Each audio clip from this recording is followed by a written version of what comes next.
Facing evil with his might, he's a hero in our eyes. See the headlines every time.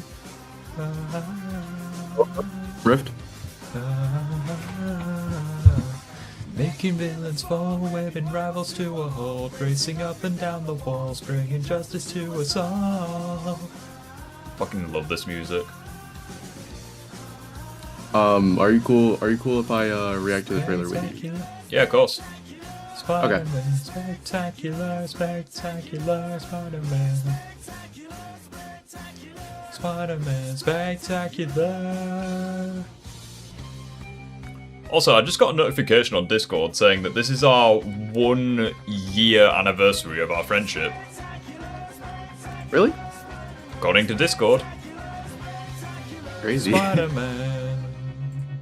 Oh wait, I know. I had to make a new account. I had to make a new Discord account because I think I told you like my. Well, unfortunately, we're gonna have to put a pause to the Spectacular Spider-Man because the music for this stream, we are bringing back the oldie but a goldie, the MTV Spider-Man theme. I used to have this. Oh, and by the way, question: what are your thoughts on the Sonic 4 trailer? I like the music in the background because it's kind of like Sonic Boom, but like all it is a teaser trailer. Like it's not giving anything away. Yeah, they have Metal. Obviously, they have Metal Sonic as the main villain, but now I'm just like worried about like how they're going to balance out Amy, Shadow, Sonic, Tails, and Knuckles. Well, I just find it funny that people are freaking out over Shadow returning. It's like, yeah, didn't you watch the post-credit scene of the first film? Not a surprise. The last one. Not a surprise. It's like, oh my god, Shadow's returning. It's like, yeah, I knew that like 2 years ago. Yeah. Someone in the chat said, do you think that 90s Spider-Man could be the strongest mainstream Spider-Man that isn't from the comics? Or I mean, probably. Like, I mean, he deals with multiversal shenanigans, and he threw like 3 punches in the entire show. So it's like, yeah, he could very well be the most powerful, like, modern adaptation. Yeah. Outside of maybe Shattered Dimensions. Because didn't Shattered Yeah. Dimensions take... Didn't he fight, like, Doctor Doom when he was amped by, like, the Odin Force or some shit? In Shattered Dimensions, it's confirmed that Madam Web gave them all an amp. So, Well, like, yeah, so it's like, if it's an amped Spider-Man, like... and mind you, I was 616, by the way, and I'm not even going to count Ultimate Spider-Man because he got a symbiote amp, so I would say that he's Why stronger. Spider-Man versus Homelander is not even close. Goji Chronic, clapping in with the freaking MCU Spider-Man hype. Spider-Man is the punchy level yield, and he has his bomb. So Where do you think Tom's going to scale right after this movie? We're not going to talk about power scaling yet yeah. because there are some interesting things to talk about with the stream. So with that being said, we're gonna. So with that being said, I am ready to get going if you guys are. We're gonna watch the one that I watched, which was on PlayStation. It's Phoenix, you ready? Yeah.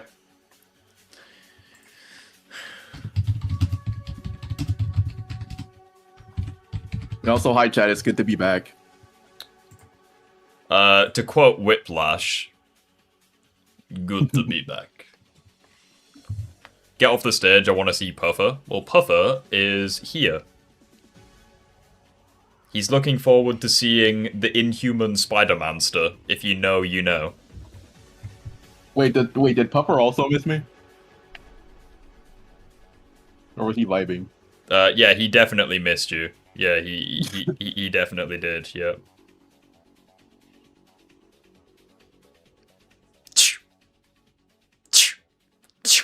Cunt. Cunt.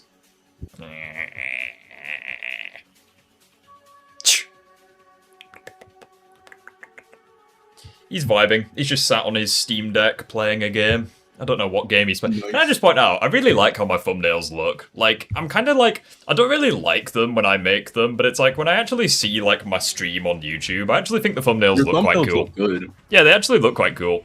Like, I'm kind of like my own worst criticism, though, when it comes to, like, my own shit. It's like, they actually look quite neat. Alright, are you ready, Phoenix? Yes. Hey, Vars, how you doing? Let's just catch up with chat real quick. What's the name of the song? Spectacular Spider-Man, you uncultured fuck. Hold on a minute. Is Voz the GOAT Far Cry 3 in the chat? Wait, Sorry, I had to what? make a joke. You know Far Cry 3, you know Oh, Voz? Vars, yeah, I get it. Riff, what's your opinion on the Legend of Zelda franchise? I've not played a single Legend of Zelda game, so I honestly couldn't tell you. But, I love them. okay, so basically, how this stream's gonna work is we're gonna pray to not get copyrighted, because that would suck. What we're gonna do is we're gonna watch the trailer all together, just in case anyone hasn't seen it, and then afterwards we're gonna watch it again, but we're gonna keep pausing and breaking down certain shots and what have you. So, which is worse, TASM 2 or Spider-Man 3? TASM 2. TASM 2 is an actual abomination. Oh, yeah. If we ever do That's another visual Crossworld stuff. stream, 100%. Now that I can mod the game, I've got, like, Jason Griffith and, like, Sonic actually running. Yeah, I'll 100% do it. I've made all of the characters cursed. Like, I made Tails a Wii remote, I'm fairly certain. And I made Knuckles, like, Ugandan Knuckles, like, you know. Right. Based. With that being said, let's begin. Go. We will be quiet. Me and Phoenix will both be quiet for the entire thing, just in case you guys haven't seen it. And then afterwards, we will do our thing. See you in a second. I can't believe our first hit MIT. MJ, come on, pretend like you're not the happiest you've ever been in your entire life. I can't. I knew it.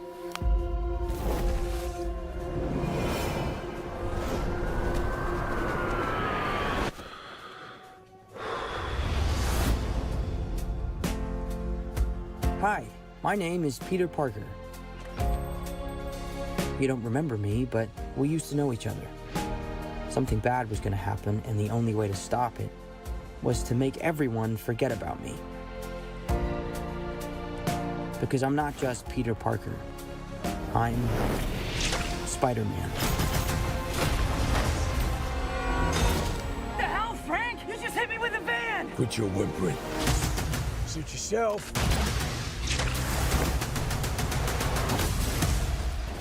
Mother. Go home! And sometimes Spider-Man has to do the hard thing, even if it breaks Peter Parker's heart. What is happening to me?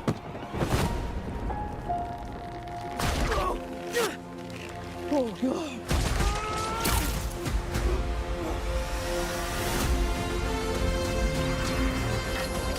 Excuse me, Dr. Banner. I need your help. What did you say your name was? If DNA is mutating, it would be enormously dangerous. Spiders have 3 life cycles. When between cycles, it can leave the spider vulnerable to threats. We are faced with a danger that we can't control. One we can't even see. Stay out of my way.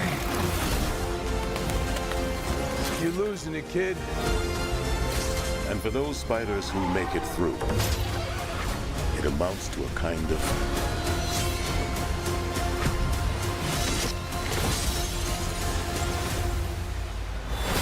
rebirth. Nice flowers. Oh, they're, a housewarming gift. I'm MJ. I'm just a neighbor from across the hall. Friendly neighbor.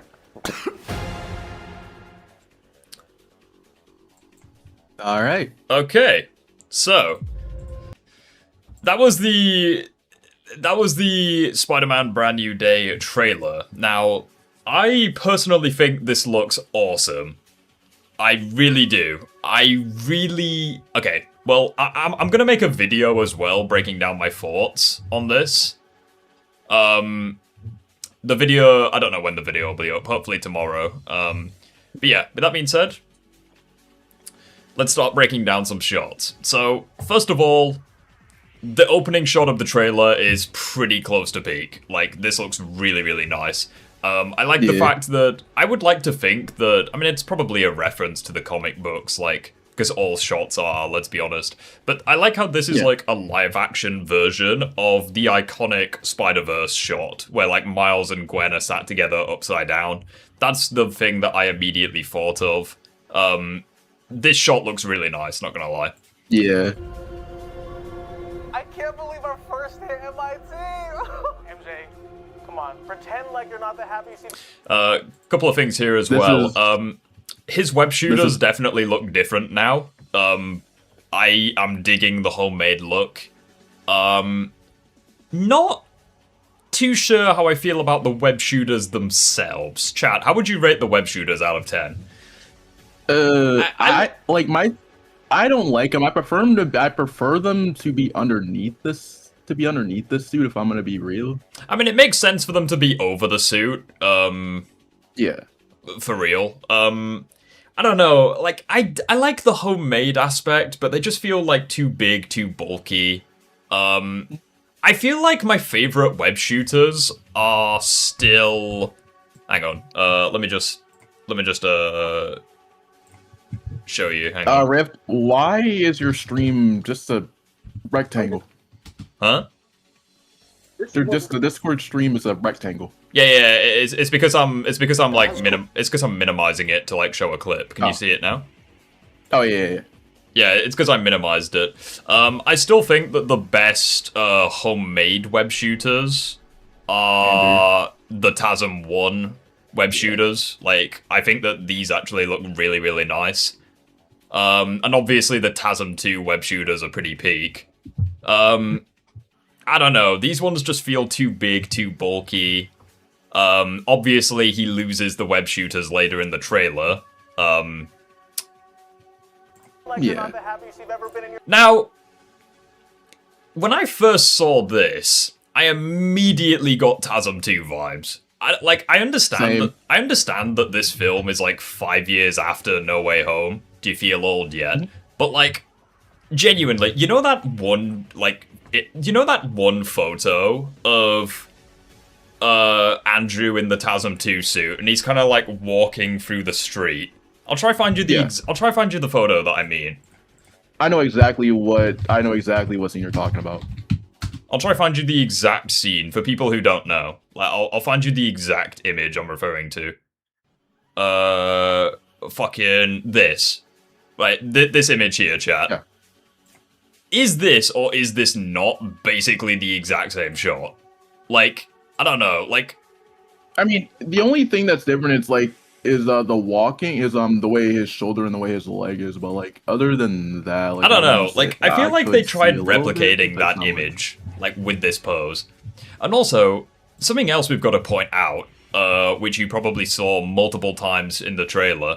Tom Holland is fucking massive. Like, he has gone from Andrew Garfield to full Tobey Maguire. Like, my guy is jacked for this film. Did you see the Sonic 4 teaser trailer? I mean, it's basically a lot of nothing. Like, it doesn't really tell us anything. Visually, it's quite cool, but, I mean, it doesn't really do anything for me. Your entire life. I can't. Up-close shots of the suit. I will be honest, I thought that this suit was very disappointing when I saw it in No Way Home. Like the end of No Way Home, because I thought, oh fuck, they're just ditching the Tony Stark suit. They gave him like so many suits in No Way Home, and now they're giving him a comic accurate cloth one. They're ticking boxes, this, that, the other. Now, I don't know, this suit's kind of growing on me. What, chat, how would you rate his new suit? Like, well, his new old suit, I guess, because we saw it in No Way Home. It looks the same but different. I don't actually know if it's like a different suit. It kind of looks like the same one. Like the logo's the same. I don't know. It's definitely, I like it. It's okay. I do quite miss the textures on the red, like Toby's suit have, where like Toby's suit has like the scales. I do kind of miss that. But this suit's pretty good. Especially when you actually see him with the mask on. It looks... You gave this suit a 2 out of 10, really? Damn. Some people are hating on this suit. Phoenix, what would you give it? A 10. I would say a 10. I don't like the logo, I'll be honest. I think the logo kind of sucks. And I hope that it's a nice shade of blue. There is one shot in the trailer. I'm just going to fast forward to the shot. This shot here, where it looks like Andrew Garfield's red with Tobey Maguire's blue. Where it's like, it's so dark, it's almost black. This shot looks fantastic. Like, this specific shot, it's like Andrew Garfield's red, but like Tobey Maguire's like, it's ultra dark blue. To the point where it's almost black. Like, I like this. Honestly, I miss the moving lenses. I think he has moving lenses in this trailer. Unless I'm mistaken. He should. I don't think so. No, they... Also... Yeah, his lenses are moving a little bit, yeah. Also, chat. I cannot believe this Spider-Man suit looks like the Lotus suit. The lenses do remind me of Spider-Man Lotus, I will say. But let me just say, chat. We have had so many live-action Spider-Man movies. I cannot believe we have never seen a shot like this, where it's inside the mask. Like, I don't know. I like this. It's cool. Like there's like a story behind it. Like he's died. Like it gives. Like I saw a video. This guy said it gives you like a sense of anxiety while he's yeah. It's like you're there with him. It's like the closest thing that they've ever done is like the first Spider-Man movie where you see like the battle damaged mask. Have we not? No, there has never been a shot like this in the films where it's like you are in the mask with Peter. That sounds pause. But it's like, I like this shot. It's cool. That sounds so, yeah. It's a cool shot. Like, you're there with him. And he also looks dead inside, which, you know, he's a bit of a upset spider for this trailer. Do you like the idea of Spidey mutating? Yeah, of course. I mean, the idea of Spider-Man was a human mutating, so yeah, like... Also, I like the fact that they're willing to pause on moments that need it. It's like there's no humor, there's no music. Like, listen to this.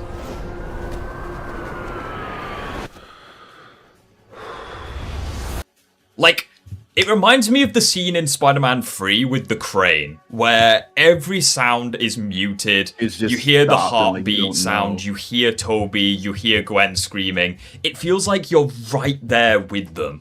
There's no, like, there's no, like, movie, like, there's no, like, human interference from, like, the film crew or anything like that. It's like, everything is, everything is there. It rewards your senses, basically. It's a treat for the senses. It's like, you're there. It feels nice. Hi. Love the song, by the way. Peter Parker. Perfect song choice. Hopefully I don't get copyrighted. Yeah, no freaking chance I'm gonna be able to read that shit. Like, don't even try. Someone translated it over on Twitter. It's the letter from No Way Home that he was gonna give MJ and Ned. The one he, like, starts reading and then he doesn't finish it. The city in the eyes. Oh, yeah, that's not even... Yeah, like, you can literally see, like, New York through, like, the lenses and, like, through his eyes. Like, it's very good attention to detail. Hi, my name is Peter Parker. You don't remember me, but... It's so weird seeing how different everyone looks. Like, I get that it's, like, 5 years later, but, like... Matt, chat, how do you feel about Peter's new look? It's like... I like it. Like, he's alone, like, it pretty much goes well with it. I had the perfect description of his design. And I've lost it. What? God damn it. It's like, he almost feels like... I'm trying to remember which Spider-Man cartoon it was. Was it Spectacular? No, it was way older than Spectacular. It's either... Was it... Oh, fuck me, which one was it? Could it have been 90s? No, I don't think so. I don't know. Well, anyways, it reminds me of, like, Insomniac crossed with one of the cartoons. Know each other. Yeah. Like, he actually kind... Oh, gee. Whoa, what's hang on. How did he get the bruise? That's it. I think, probably, since he is fighting a lot of villains... There's probably a chance that he probably either got it from sliding into Punisher. Yeah, Nicholas Hammond. Yeah, that's who I was thinking of. He kind of reminds me of Nicholas Hammond's Spider-Man, like with like the hair. He doesn't look too different. You're not remembering No Way Home, my friend, if you think he doesn't look different. In No Way Home, he was way younger. This is older. I mean, by the way, can we just talk about that this is Tom's... Hang on. My man looked like that in No Way Home, and he looks like this now. Like, I'm sorry, I feel like you're just not remembering No Way Home. He looks so different now. Wait, pause for a second. Can we just acknowledge that this is Tom's 10th year as Spider-Man? He's been yeah, I was just thinking that as well. Like, he was Spider-Man 10 years ago with Civil War.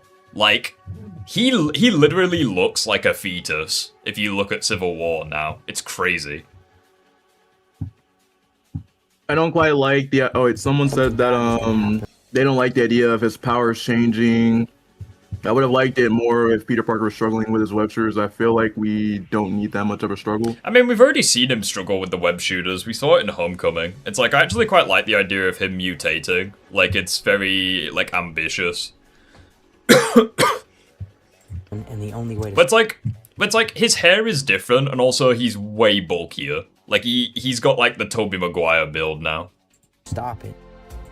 Also, can I just be honest? I genuinely didn't know that the key to the city was an actual fucking key. Like, I thought it was, like... Yes, I thought it was, like, metaphorical. But no, it's, like, an actual giant golden key. Yeah. Like, I genuinely did not know that. Like... Yeah. And this takes place right after Born Again Season 2. So, yeah, more connections to street level. Also, not gonna lie, if you squint hard enough, that kind of reminds me of Bryce Dallas Howard. Like a really toned down Bryce Dallas Howard. Like, I don't know. I can see. Like, if you squint real hard, I don't know. Fucking hell, my eyes have gone funny now that I've done that. Jesus. Wait, hold up. Insomniac Spidey asks, do you think he's gonna turn into Man Spider? I hope not. Because I mean, there's. Go ahead. Like, I think the biggest problem with this film is, even from the teaser trailer, they seem to be balancing a shit ton of things. I really hope they don't do Man Spider, because I feel like it'll be very, like, rushed. I like the idea. Like... I like the idea of, like, the whole, like, Spider-Man rebirth, where it's like, okay, he gets, like, resurrected, and, he no longer needs the web shooters, and he's, like, more powerful. I actually quite like that. Was to make Again, it's an interesting concept. everyone forget about me. Again, my man's got a literal fucking key. Because I'm not just Peter. Also, not gonna lie, Chad. If you've ever tried cosplaying as Spider-Man, or any character for this for that matter, you can tell that that is CGI, because no way would he be able to put that shit on that easily. I have tried doing that. It is, like, impossible. Like, I don't know. This is more of a me problem, but, like, I just like how he puts the mask on in, like, the Raimi and the TASM films, where it's like he actually puts it on. I just don't... Yeah. I don't know. You can just kind of tell that the CGI is here. It's not, like, an issue with the movie. It's just a nitpick. Like, we're not going to lose sleep over it, but... I don't know. Someone said in the chat, isn't that Fisk's advisor from Born Again?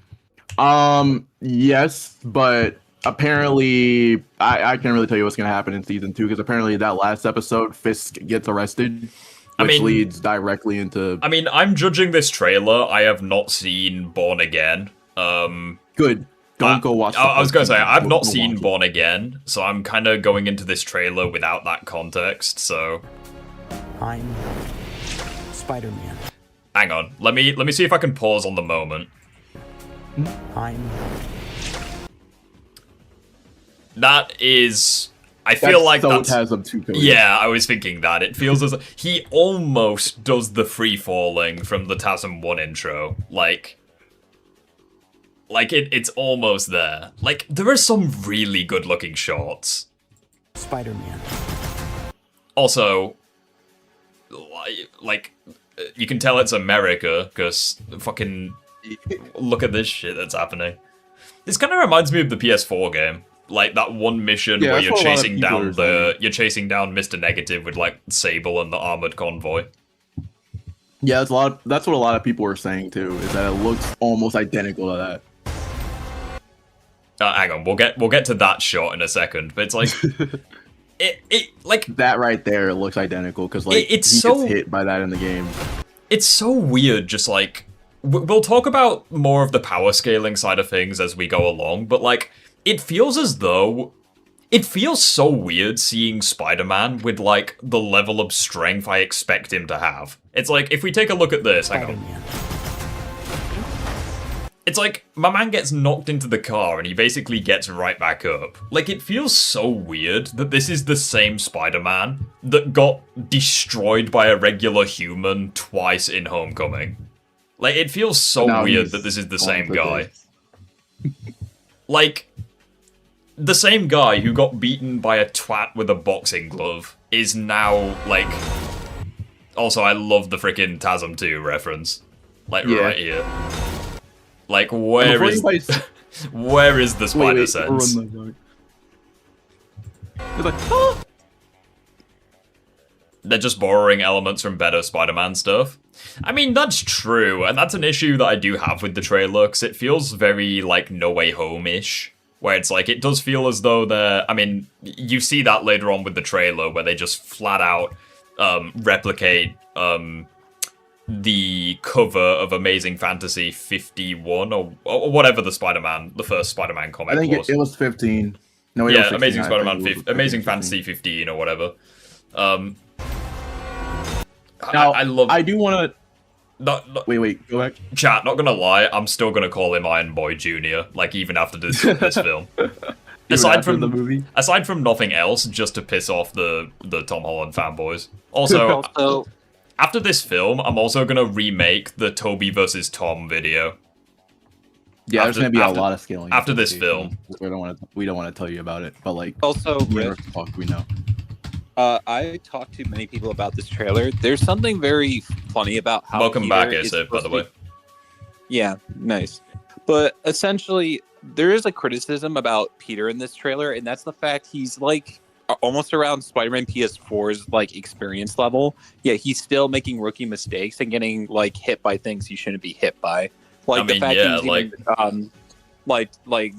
ran over by Frank and shot with a grenade launcher. It's like that shouldn't happen. He's still. You can argue. You can argue that Peter's never met Frank.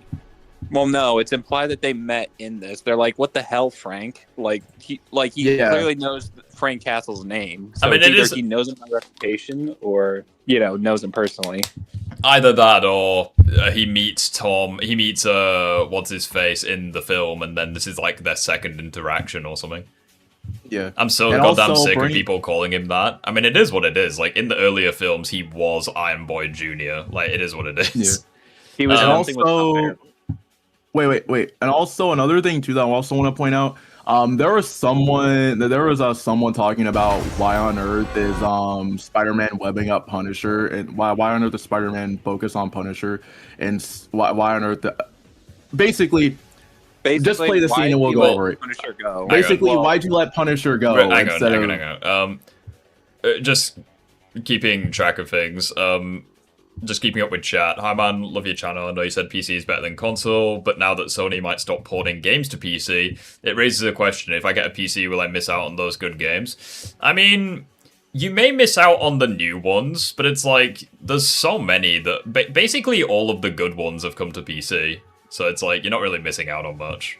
And at the end of the day... it's not possible for them to get to PC again. I also think it's just stupid for them to like stop PC ports, because it's like, okay, not only do they make a lot of money, but also like, okay, you've brought like every single Spider-Man game to PC. You may as well bring Spider-Man 3. You may as well bring and Wolverine as well. SK's in chat. The hell, Frank? Yeah, this scene right here. Well, it's like I'm kind of. It's like from this specific moment here, I'm kind of getting flashbacks to the whole TASM 2. Like, hey, my name's Spider-Man. You can call me amazing. You can call me Webhead. Just don't call me late for dinner. It's like this guy's clearly got like an armored. This guy's got like weaponry, and Peter doesn't seem in a hurry to stop him. But yeah, but like to point this out. But like, although I will say though, the suit does look pretty good in this shot. It is blurred because of the motion, but like the suit does look pretty nice here. Yeah. Real quick to point this out, someone, I don't know who it was, but someone said, why is Peter focused on Punisher instead of stopping the convoy? It's because Punisher wants to go after the person that's in the convoy. He wants to kill them. But anyway, let's... But can I just say this? Like the main criticism is that Peter should know Frank is a serial killer. Well, let's see how this. Hang on, let's see how this pans out. Quit your whimpering. Suit yourself.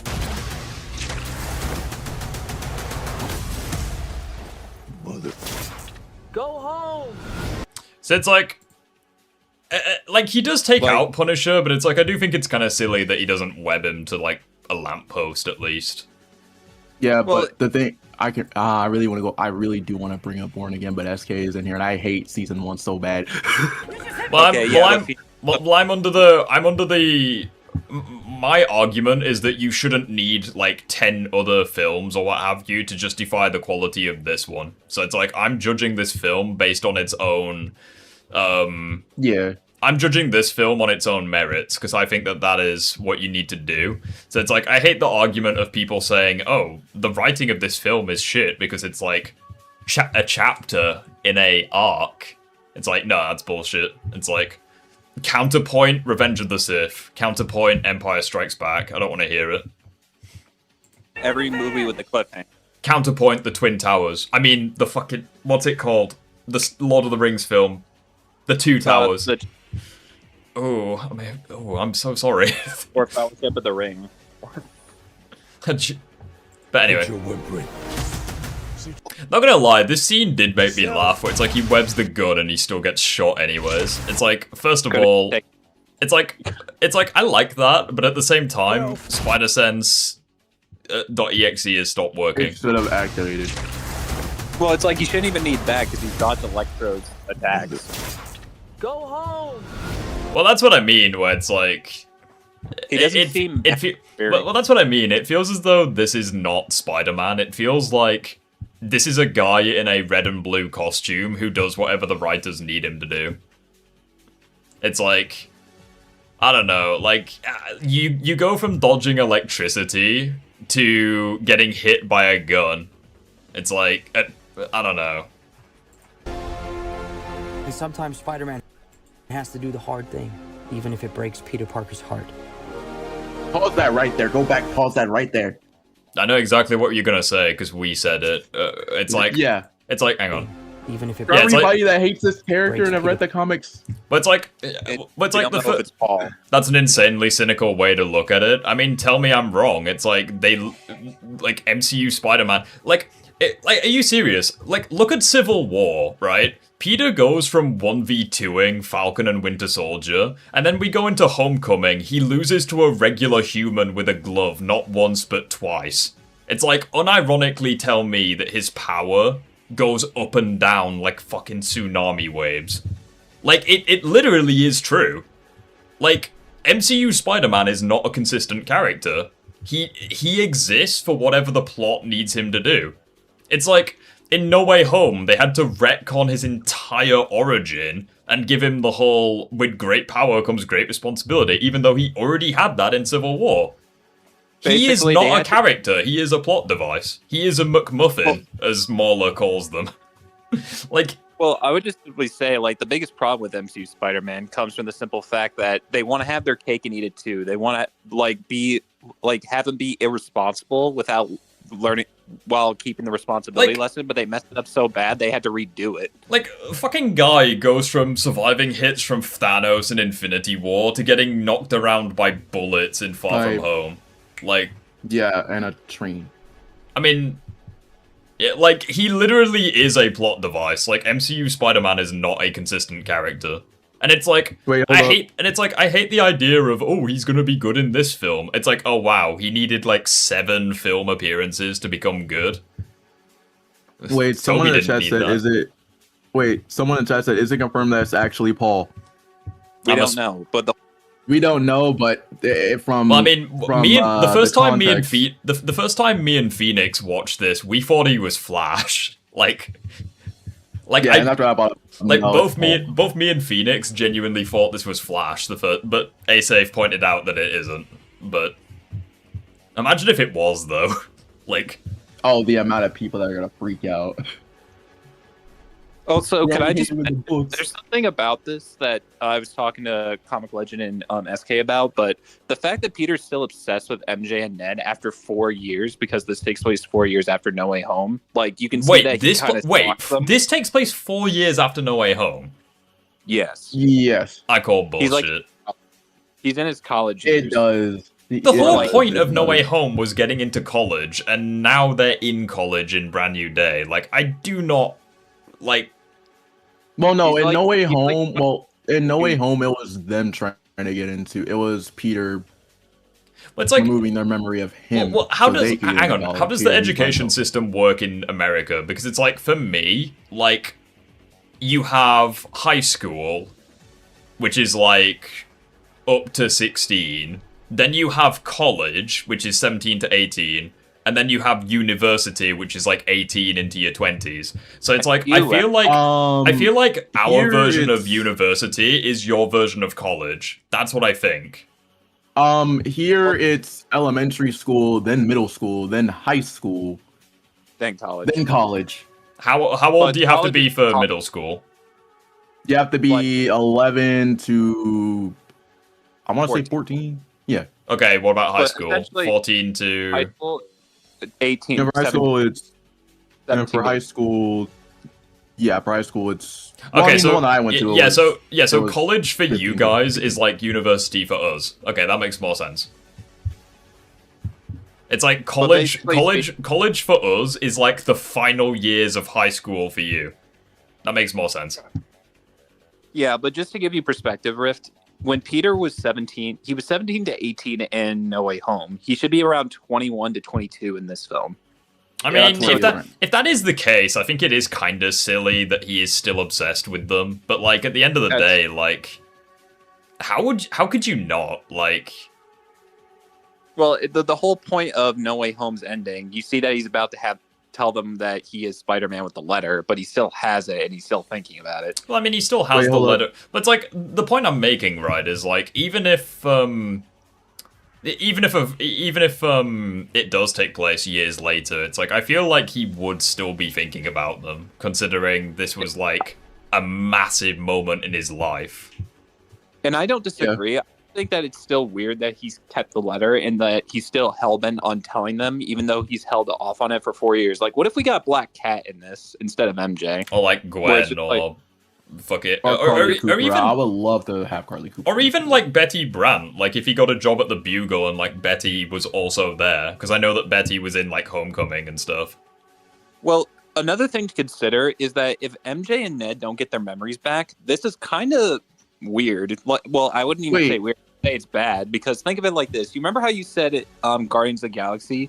Yeah. The new Gamora is not the same as the old Gamora. It's the same thing with Ned and MJ. Ned and MJ, because their memories have been completely altered, they're not the same people as Peter once knew them. Meaning if he does... it would be, just so we're not talking over each other, I'll try to keep it consistent. Message from SK saying, I thought the end of No Way Home was Peter accepting he can't just restore what was lost.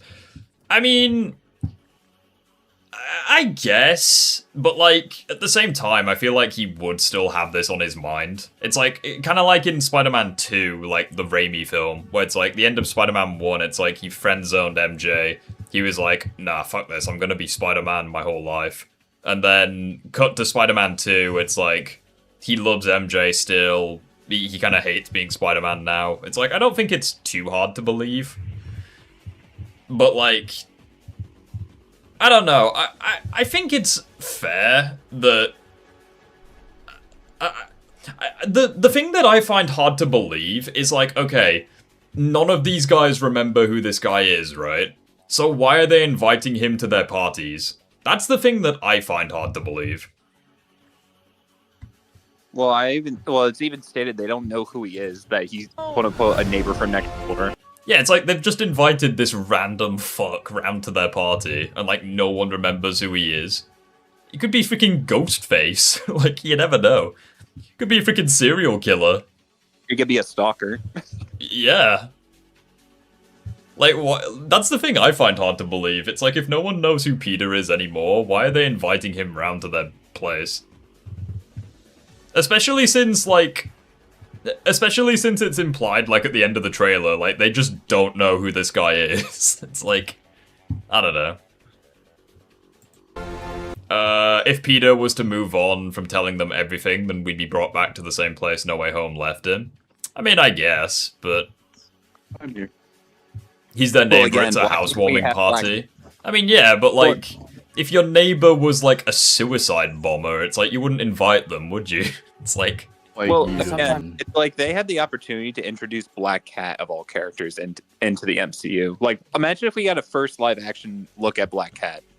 Again, it's like, you gotta... By that logic, you should never invite any neighbors over to your house. I mean, yeah, you shouldn't. Be a fucking hermit. Like, it's the best life ever. Yeah. You don't have to deal with other people's shite. Like, it's amazing.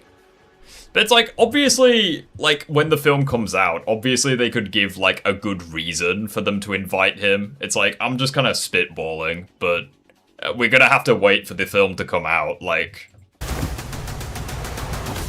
Rewinding a little bit, because I just love that scene of him just completely destroying the Humvee. It's like, oh my god, he's actually, like, super strong now. Go home! Even if they completely ruin it right there, where it's like, yeah, this guy's a known serial killer. And it's like, you don't web him up to a lamppost or something. And sometimes Spider-Man has to do the hard thing. even if it breaks Peter Parker's heart. Also, another thing I find really weird about this trailer is the fact that it's only Peter, Ned, and MJ. It's like, I get the idea that people would go their separate ways, but like, I don't know. It feels almost like it feels almost forced. It's like, by some coincidence, like, only the important heroes are present. Yeah, that's fair. Also, how freaking crazy is it that these guys live in the same apartment complex? Like, unless Peter did it on purpose. But it's like, again, that would just make him a stalker, wouldn't it? Like, yeah, that kind of defeats the purpose of that kind of defeats the purpose of his apartment in No Way Home. So it's like he literally says that he lives. Like, I find it so, I don't know. There's a few things. Now that I'm thinking about all of this, there's a few things that don't make sense. It's like, I find it a bit coincidental that, like, they all live, like, in the same area. It's like, Ned and MJ living close. It's like, that's understandable because they know each other. But, like, they somehow live in the same apartment complex as this guy who they no longer know. Like, I have a feeling that Gwen's gonna cameo. I don't know. What are your thoughts on Gwen Stacy cameoing, or getting a Gwen Stacy cameo in this movie? Until we see it, no one cares. Yeah, I don't think they're gonna do it because they later on in the trailer they tease like MJ and Spider-Man being like a thing. So What is happening to me? Also, pause it. I just thought of something. You saw that MJ's with a guy. If Peter's she's going like being attracted to Spider-Man and dating Spider-Man like while dating someone else, wouldn't that make her just as bad as Raimi MJ?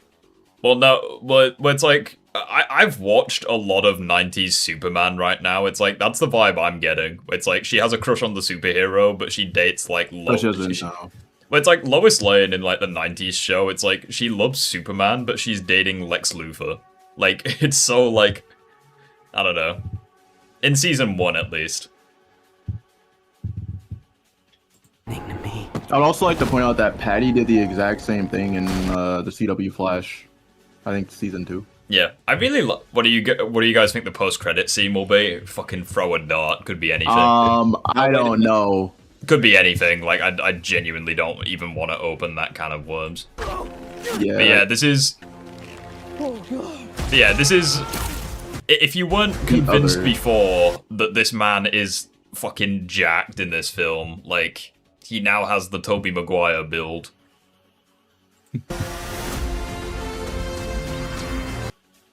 I like that shot. I don't know. It's like, there are some shots where I just don't like light blue with my Spider-Man suits. I like dark blue. Yeah. So it's like, you have some shots like that where the suit just doesn't look right. Well, I'm the opposite. I like light blue. I just think if you make the blue look black, then it kind of like takes away the point of the blue. Nah, I love it when the blue's so dark it's almost black. Like, Tobey's suit in Spider-Man 2 looks awesome. Like, the trailer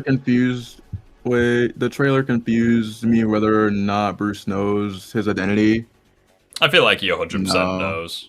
He doesn't. I mean, he doesn't know who Peter Parker is, but it's like, he probably knows. He knows who Spider-Man is, but he doesn't know who Peter is. I mean, yeah, exactly. Bruce forgot, but Hulk remembers. But it's like, the whole problem there is that Hulk's never met Spider-Man in this continuity. Yeah, the only thing that Hulk knows is that he showed up in Endgame.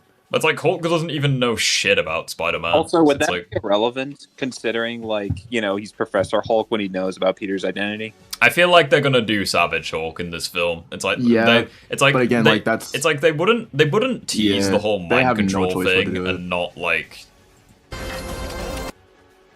I quite like this. Like, this is like. I don't know. I know it's like a load of technical jargon, but like. Excuse me, Dr. Banner. I need your. Also, he's wearing the same gizmo as in the She-Hulk show that nerfed him. Well, they didn't nerf him. It like regulates his powers. It's like Jen had to wear one because she basically like lost a. She should have gone to prison, but. I need your help. What did you say? A Smart Hulk considered a separate person. It's a separate. Smart Hulk, there's I mean, There's Savage Hulk. There's Smart Hulk. I mean, and then, in the MCU, it's like Smart Hulk is just Bruce Banner. It's like, yeah, it's basically just Bruce in Hulk form. yeah, it's like don't even try compare this to the comics because they have just they haven't like this guy doesn't have like 10 personalities crammed inside his head. Like, no, he's just Bruce or Hulk. That's the reason why we need Edward Norton Hulk. Nah. But Marvel and Disney said no. I mean, the best Hulk was from 2012 Avengers and Age of Ultron. It's like, that was the best Hulk. And even Ragnarok Hulk, like, he was pretty cool. Excuse me, Dr. Banner? Yeah. I need your help. What did you say your name was? Also, if Spider-Man and Hulk fight in this film, and it's like actually like Savage Hulk, I think that's going to be pretty awesome. A heavy scaling implication. like the Cole Obsidian feat from Infinity War is going to have a significant part in this. I mean, at the end of the day, I have no issues saying that Tom beats Toby if, like, he actually gets a massive buff. Like, it is what it is. Because at the end of the day, it's like, okay, Tom's stronger, but I still prefer Toby. It's like, it is what it is. Yeah. But, anyways, let's get right back to it. I like this, because this is like a callback to TASM 1, where it's like, he had like the condensation from the beer bottle, and that's how he discovered his spider sense. I like that scene. Kind of begs the question, though, like, how much more overpowered they're gonna make him. Like, if, like, this shit is, like, triggered. Like, this reminds me of Superman when he discovers his super hearing for the first time. Like, that kind of reaction. Yeah, I can see that. If DNA is mutated. Also, fucking webs everywhere. Moving lenses scene. Wait, what? He's not moving his lenses, I don't think. Yeah, his lenses aren't. No, they are. They do kind of move. It's like you can see all the textures there. It's like they definitely move. From what I've heard, like they want to do a Deadpool route where the eyes slightly move, not the CGI eyes that we usually see. That's fair. It would be enormously dangerous. Also, that's another really good shot. If I could pause it. Gnarly slingshot. It would be enormous. I don't know. I'm kind of like 50-50 on the suit. Like, there's some shots where it looks really good, and then other shots where I'm not so keen. Right. Toby held an enraged Tom. Just a reminder, he did. Also, I love factor. Well, it's like in this film, he's getting an amp to all his stats, apparently. Because you see in this scene, he's like trying to do a slingshot, but he overshoots, implying that he is a bit stronger than he was before. Enormously dangerous. I love the fact that you just... It's like a Henry Stickmin scream. Spiders. When you help someone, you help everyone. I swear they just... PS4. Yeah. They stole it. They stole it. Well, yeah, Marvel knows that I was gonna say Spider-Man PS4 is the best game. They just know. Not deserve that line. Well, that's the thing. It's like they blatantly stole that from the PS4 game. It's like Aunt May never says this in the fucking MCU. I mean, a lot of people are saying that this sets up Mr. Negative for the main villain. So they're not gonna do Mr. Negative. I'm like, why would they do Mr. Negative? The only thing that we have for him is Feast, and we don't even see him in No Way Home. But it's like we haven't even seen like. Technically, we haven't seen Tom go up against, like, his own Green Goblin. We've not seen him go up against his own version of the No Way Home villains. It's like, we've not seen him go up against Venom. It's like, the chances of him going up against Mr. fucking Negative, like... Like, the reason, like, Scorpion makes sense, because they teased that in Homecoming, like, in the post-credit scene, but, like... Yeah. Spiders. Also, can I just point out, Was No Way Home canonically in 2024? I thought it was 2023. It says 20. That makes the whole entire. It's 2024. Well, no, because because 2023 was Endgame. Yeah. Far From Home takes Far From Home is right after that. So that's 2024. Hang on. Stop. One at a time. So again, in Far From Home, it's a few months after Endgame, and then we're shown in No Way Home. No Way Home. Like the seasons change, implying months further change. Like it goes from Halloween to winter. So it's like you can't make the assumption it was in 2024. Well, no, because like 2023 is Endgame, right? The summer of 2023 is Far From Home because they're in like the summer vacation. Fast forward to autumn because of the Halloween decorations, which is how he finds Doctor Strange. And then at the very end of the film, it's Christmas, which is after Aunt May dies. So it's like, no, it's 2023 when she died. This film could very well take place like however long into the future, but it's like, yeah, they fucked up the gravestone. It's 2023. Also, I'm curious now. Could've... Hang on, I'm. Yeah, I was gonna say. Hang on. Hang on. You've. I can't spell cemetery. Fuck my life. I was gonna say it makes no sense either because like I was confused on that too. Hang on, you've piqued my curiosity now. I swear it's 2023. They hit it. Like look at the gravestone and look at the flowers. Hang on, I'm trying not to like.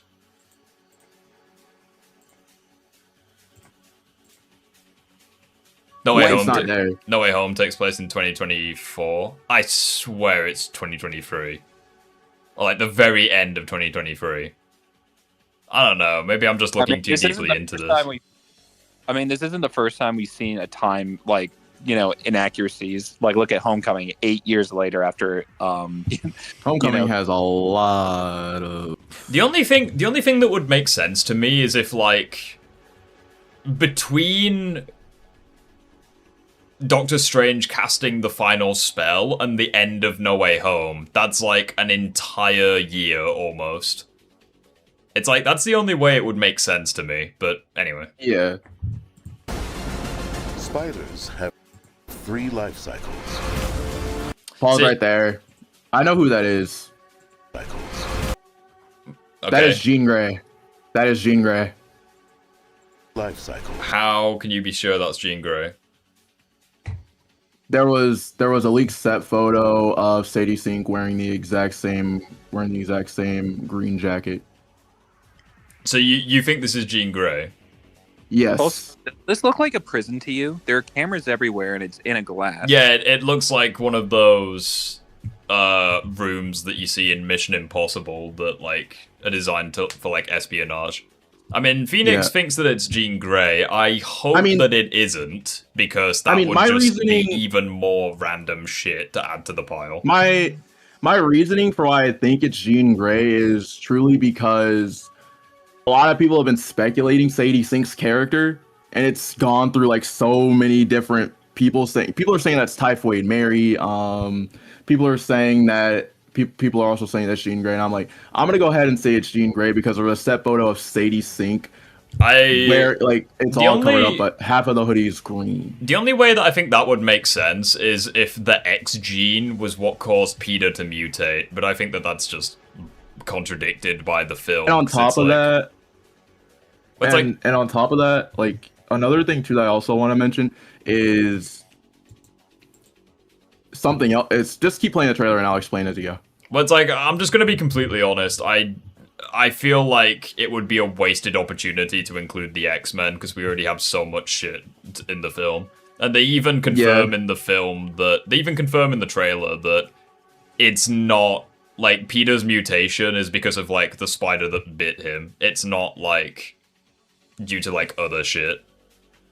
Yeah, but it's like there's all see look this is the whole that's the Department of Damage Control right there, and there's more dialogue in here that says that brings up the fact that they're dealing with a threat that they can't see. Okay. What's impressive about there's that? some stuff and on top of that. Wait. Let me finish. Can I just say, Phoenix? Hang on. Can I just destroy your entire point? Isn't that version of Jean Grey literally dead at the end of Dark Phoenix? This is the MCU version of Jean Grey. The Fox timeline. Okay, so we're just randomly introducing Jean Grey into a Spider-Man film. Is that unironically what you're telling me? Well, this is the MCU's version. The Fox you literally just you just ignored what I said. So they're introducing Jean Grey into a Spider-Man film. Yes. They're morons. And Phoenix, can I Why tell you would they how not stupid- choose Wolverine? Like, if that's genuinely Jean Grey, which I think's bullshit to be honest, it's like, why wouldn't it just be this person who's like set up to be the villain? Like, I feel like it makes more sense for it to be this person. Well, no, that person's mind controlled. Well, yeah, no. Oh, that person's mind control. Oh, I thought that person was doing the controlling. Okay, fair enough. No. Like, there's hopping from body to body. You can clearly tell when you look at the scene. Like, Well, you no, look at the I thought it was a case of Wait, they Riff, just. Riff, Shut let me- up! I thought it was a case of she just couldn't control her powers. It's like, okay, that makes more sense now. Right, go on, Phoenix. What were you saying? I was gonna say there is a comic panel. Well, not a comic panel. There's comic accurate art for the movie that they're using for Jean Grey, and that plays also a significant role into why I think it is Jean Grey. I swear to fuck, if Jean Grey is gonna be the villain of this film. No, I don't think she's gonna be the villain. My guess is that it's going to be that at some point that in this scene she's going to break out, and then Peter's going to be wondering what the heck is going on, and Peter's gonna be like, so you're not the dude so you're not the person that we are trying to go after. You're being hunted by damage control. Jesus I Christ, just I find hope it that that's weird. not the case. Like, well, it's just like Phoenix, regardless if you're right or wrong, it's just like this whole entire setup's stupid. Why would she mind control an old lady to go on a rampage in a tank just to hop into other people's bodies in front of Spider-Man? In fact, why not just hop into Spider-Man's body? I don't know. Not gonna lie, the more that you've talked about this, the more like you're just killing my interest in this film, because it's like I feel like they're just gonna they're gonna do a No Way Home where they just have so much shit to balance and they just don't deliver any of it. Cycles. I really hope this isn't Jean Grey. When between cycles, Also, once again, the cool shot of the suit. This shade of blue really does do it for me. I like this. This is nice. This makes me happy. it can leave the spider vulnerable to threats. We are faced with a danger that we can't control. One we can't even see. But it's like, I'm gonna be completely honest, it's like, that is It's better. completely out of character for Jean Grey's powers. Because it's like, Jean Grey has to like actually... He's right, guys, it's a confirmed rumor. I mean, if it is, then wow. I feel like my interest in this film is just... Hang on. Spider-Man, brand new day, Jean Grey. I mean, people have said that it's out of character for Jean Grey though to do that, but it's just like, and people said that it's out of character for Jean Grey to swap bodies or at least take control of the body. We see her do that. Well, again, it's like X-Men too. Oh dear. Plus, why would you even have Jean Grey when we know in Secret Wars there's going to be the X-Men from another universe coming in with their own Jean Grey? Wow. So they're actually doing that. Fuck my life. It can Grounded Spider-Man story, they remember. That's what they said. Jesus. when between cycles, it can leave the spider vulnerable to threats. We are faced with a danger that we can't control. One we can't even see. Stay out of my way. So it's like, the one thing I will say is, it kind of looks as though Scorpion doesn't have full body armor, but Yeah. like, from what we do see of Scorpion, he does actually look pretty... Yeah, there you go, you can get like a decent shot. I do think it's kind of silly that he's not wearing full armor, considering Vulture did. Or Vulture, like, almost did. I actually think the Scorpion tail looks pretty good. I just wish that it was like a full body suit. My question is like, Insomniac Games. Yeah, like, the only thing... was- The only thing that would potentially make sense is if, like, they do, like, an Iron Man 2, where, like, Peter has, like, a first encounter with Scorpion, and it looks like this, but then they have, like, a rematch, and he has, like, the full armor. That's kind of, like, what I'm hoping for, because it's like, yeah, I do feel like this... Like, the tail looks awesome, but I'm just used to... Especially there, like the detail of the tail looks pretty cool. I'm just used to Scorpion having like a full bodysuit. Like Yeah, this that's looks what I'm kind used to, of, too. it looks kind of goofy. Especially within the context that Scorpion is like more powerful than Spider-Man, like narratively. Yeah. Yeah, like the tail looks good. I just want like a full bodysuit with this kind of armor. You're losing it, kid. So it's like, hang on. You lose. So it's like I'm under the assumption that this is possibly their first. Well, no, it won't be their first encounter though, because no one remembers who Peter is, and Frank never knew that Peter was a kid to begin with. Well, I think it's implied this is like their this is like towards like after. It's like their third meeting.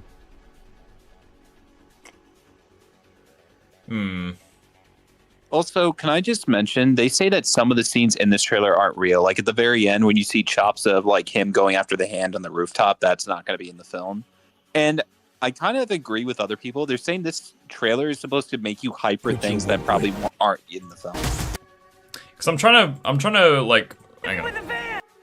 Put your whip. It's really difficult to tell if he actually has the web shooters on here. You can tell. You can tell if you look at other scenes. Yeah, he has it on there, silver.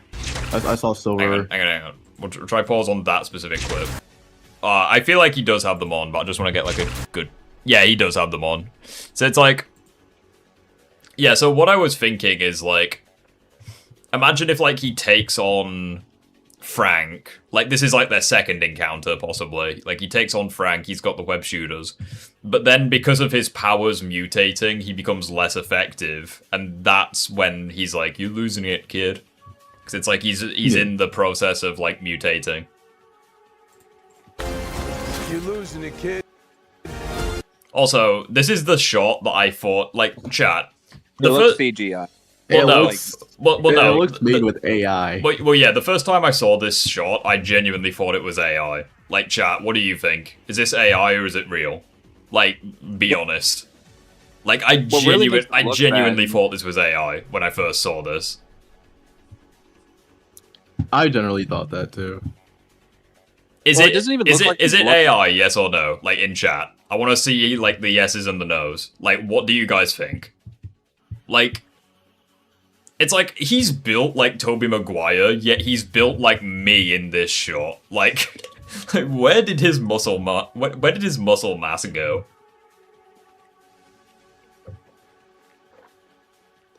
Oh, also, correct me if I'm wrong, the clothes that MJ is wearing reminds me of the suit that Toby wears in Spider-Man 3.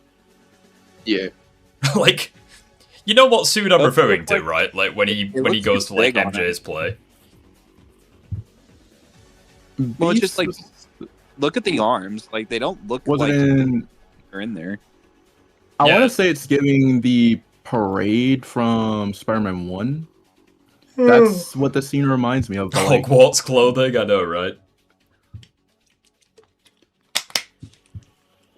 There are I wanna plenty of trailers with say- scenes that don't make it into the finished film.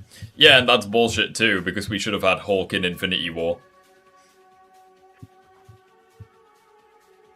Hey Anthony, how you doing? That guy has thin skin. What community post are you referring to? Anyway. It can be mixed real, mixed AI. I don't know, it just doesn't fit. Like, when you compare it to, like, other shots, for instance, like, even this, like... it's like real, You're losing it, kid. real, AI, real. I don't know, it just feels, like, noticeably different. And for It's not important, anyways. those spiders who make it through, Can I just say, bullshit, that glass did not break. Oh, and now we have the montage where they just recreate iconic shots. Well, like it's also just saying, like, these probably won't even be in the film. yeah, I'm gonna be completely honest. I don't even think this is gonna be in the film, but it's like they just recreate like iconic shots within like Spider-Man. Well, it feels like bait, because if this isn't in the film, it's like this is trying to make us think it is going to be there. It's like a bait and switch. Yeah, I don't know. you excited for the movie? I was, but now that I've thought about it a bit more, it's like we're getting Punisher, we're getting Hulk, we're possibly getting Jean Grey. It's like we're covering the Hand as well. We've got Spider-Man mutating. There's Scorpion, possibly Tombstone. We've got the aftermath of No Way Home to deal with. And we've got to develop, like, Peter getting the key to the city and all the rest of excuse me. It feels as though they're, like, trying to... It feels like they're key jangling. Yeah, exactly. They're jangling the keys in front of you. It's like, it feels as though they're trying to do too much. And they're not going to be able to balance enough. These shots can be a montage of what he's been up to since No Way Home. Well, the problem with that is this is a film. It's not a comic book. It's not a TV show. It's like... But also, it's like, what do they add to the story, right? Because, like, a good example of a montage done right is, like... What does it change? It's like, a good example of a montage done right is in, like, Spider-Man 1, where it's like, you look at his first few saves, and it's like, okay, the city's slowly getting to know him, the newspaper and media is slowly learning more about him, you see the public's perception of Spider-Man, like, some who like him, some who don't, you see his various different saves, etc. It's like, that's a good one, right? And the same thing can be said for TASM 2. Like, the montage in TASM 2, where it's like, he saves a bunch of people,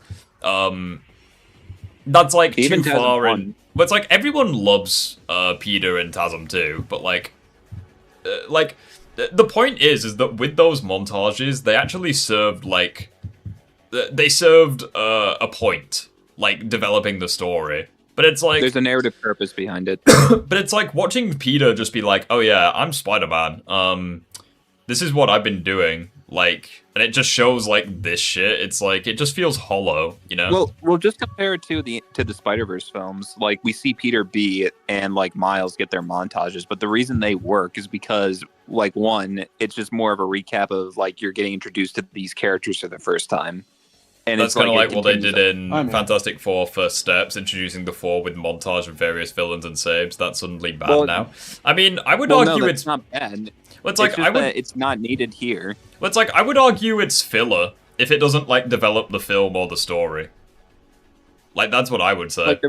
Like in First Steps, the reason it was relevant is because Mole Man was introduced and he became pivotal later on in the story. That's why I would say it's more useful there. Whereas, like in this, what are these scenes gonna develop in the film?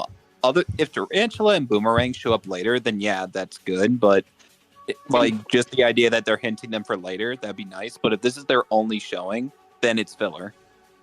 Favorite Spider-Man, Toby, Andrew, or Tom? For me, it's still Toby. I mean, the way that, like, I look at that is with them introducing Tarantula and Boomerang and other villains and stuff like that. They're probably doing a montage of what Peter has been up to, kind of similar to kind of like what they did in TASM 2, where we just see what Peter's been doing. I'd like a montage still. It's cool for action scenes. Well, again, it's like I'd like the action scenes to actually feel like a part of the film and like they assist the narrative rather. It's like I don't want just like hollow action because who the fuck cares? It's like if you want like.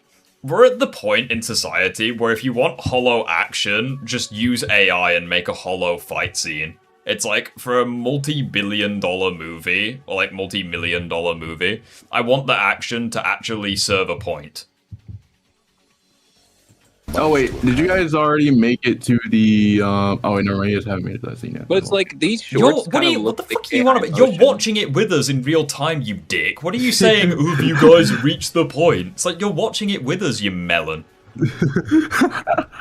Like, sorry, is your brain like 5 seconds slow or something? Like, what's going on? You're watching. I don't. Look, these shots, I also think are really like bad in isolation because they look like. They don't look like they actually were finished. Like, I wouldn't say they look AI, but they don't look professionally made if you like were to look at them individually. It would be more fulfilling if the action... Yeah, exactly. Like, the action would be more fulfilling, and it would actually make sense to be in the film if it developed the film and the plot. a good way of looking at it is think of music. You don't want hype music for moments that aren't hype up. But it's the same issue that people criticize James Gunn for. It's like, okay, random 80s pop music is in a film. Does it match the tone of the film? Who gives a fuck? It's 80s pop music and it's James Gunn's film. You know what I mean? It's like, It doesn't fit the film, so why include it? It's like, they include it anyways. It's like, let me put it to you this way, chat. The train scene from Spider-Man 2, would you say that that is hollow, unnecessary action, or would you say it serves a point within the film? I would say it serves a point. Like, Peter is trying to find MJ. Otto wants to fight Spider-Man. They meet at a arranged location, and by chance they find themselves on top of the train and they keep fighting. Like, you think the train scene in Spider-Man 2 is hollow? Get the fuck out of here. I'm not even gonna dignify that with a response. I'm gonna go and get my cup of tea. That's what I'm gonna do.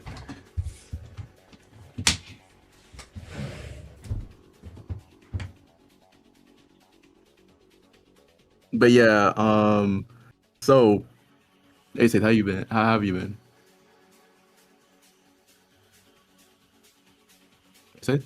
Not bad. I'm just looking at chat right now to see what they're saying. Yeah. Like, I was gonna say, like, with Boomerang and Tarantula, I have a question they're for just you guys. there. I'm also gonna go for Phoenix. a piss real quick. Give me 2 seconds.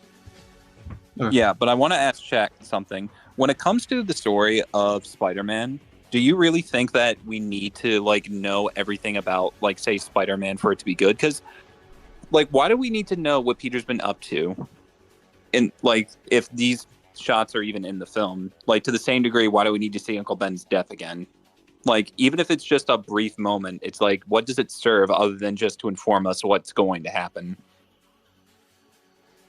Or, like, what has happened? It's like, we don't really need it if it doesn't impact the rest of the film. Yeah. Well, I mean, then again, you can argue that in Spider-Man 2, they did the exact same thing. Well, it's like, Raimi even if it Spider-Man shows how 2. much, quote-unquote, better, but like, Tom Spider-Man is now, it's still a case that, like, you don't just plaster it on the screen and then expect us to buy it. We have to actually see it in consistency. Like anyone can say, yeah, I've beaten Tarantula, I've beaten Boomerang, but it's like, until we see his competency level, it doesn't necessarily tell us how well he did in those moments. Yeah. I still do think, though, like well, I know that, like, nobody's not gonna, like, he's narrating throughout the film. Or, like, he's implied to be narrating, so it's like, we don't even need this. Yeah. I do also want to point out that, like... Sorry, Phoenix. I just do want to... Do you think the swinging scenes in Spider-Man serve a purpose? What is this cap arguments I keep hearing? Hang on, I'm here. Hello. The swinging scene... Someone made a really good comment.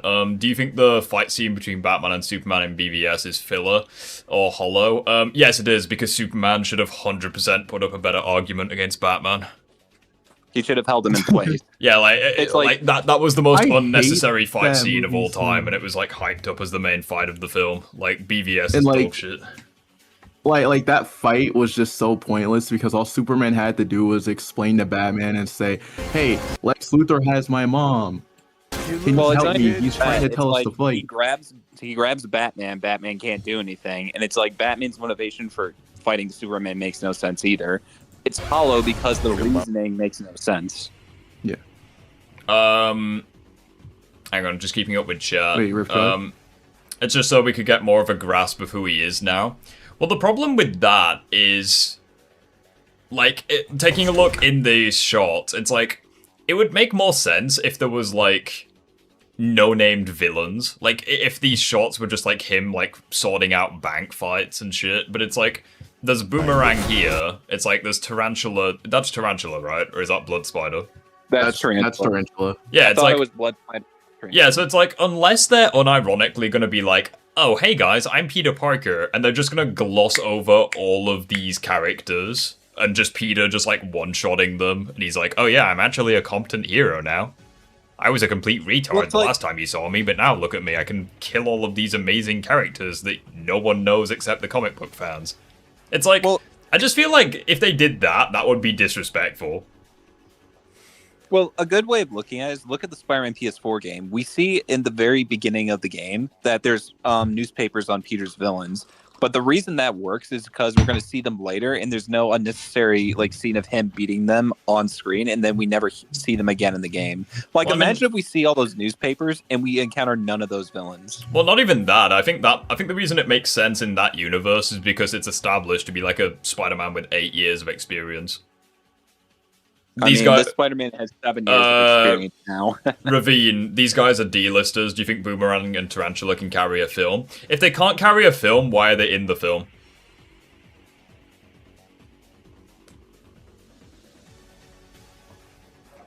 Crickets. Anyways. Okay, I really do like this scene. Also, just one question. Imagine Peter's identity is not known, but they have his face. Well, I mean, they don't have his eyes, so it's like they might not be able to identify him. I do love this scene for a multitude of reasons. Rebirth. Also, someone pointed this out to me on social media, and I completely agree with it.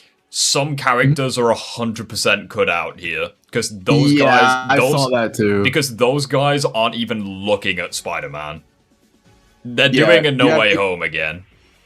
Yeah, because like you have people saying that it's Daredevil and Punisher. You have people saying that it's Hulk and Daredevil. I've heard some people say it's Daredevil and Iron Fist, but I think that would be bullshit. Because I was also told. Like, I don't think it's Daredevil. This whole scene's fake. Like it's not in the film because why are the ninjas jumping off a rooftop? Well, they're jumping up to Spider-Man, and he's jumping down to them. How are they going to land? They're not superhuman. Well, no, I'm guessing the whole point is they're supposed to be like intercepting whoever they're jumping towards. Yeah. Also, like, a video game works differently to a film because it can use stuff as collectibles to find and flesh out the story. Yeah, exactly. It's Iron Man. Yeah, obviously they're gonna bring Iron Man back. I really hope they don't actually do that. But it's like you would only be confirming Iron Boy Jr. right there. That's like that's kind of the issue that's kind of the issue that I had with Ravine's comment because it's like, okay, it feels as though they're just bringing a load of characters for this Spider-Man movie. It's like we've got Punisher, we've got Hulk, we've possibly got Jean Grey. Stand on his own. It's like they're basically doing a Superman 2025 where it's like, okay, Superman, but like we're getting a load of other characters thrown in, and it's like, I don't know. Like, what even is this film's runtime? Good question.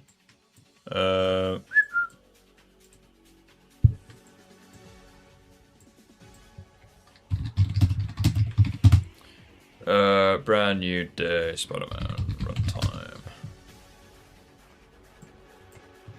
Hour and a half. 2 hours and a half. Yeah, some people say it's about the same length as No Way Home, so it's around like an hour and a half.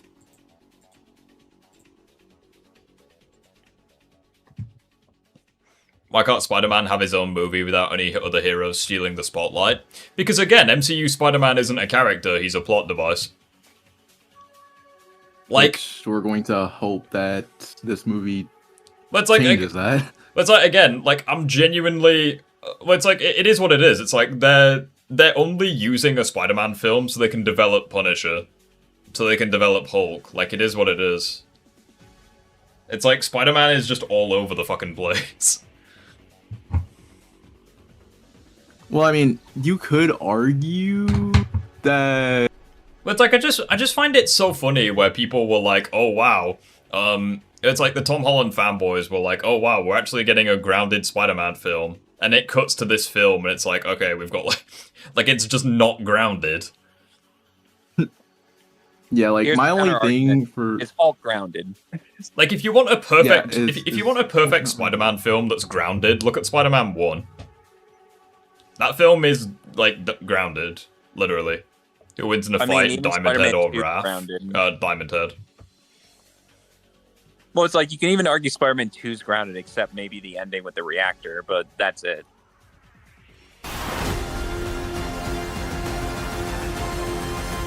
Nice flowers. Oh, they're a housewarming gift. I'm MJ. I'm just a neighbor from across the hall. Friendly neighbor. Why are you in their room then? So it's like that's one joke that did get a laugh out of me the first time I saw that. Like, friendly neighbor. Like, I like that. And of course, it wouldn't be PlayStation if they didn't promote a game that's like 3 fucking years old now, but you know.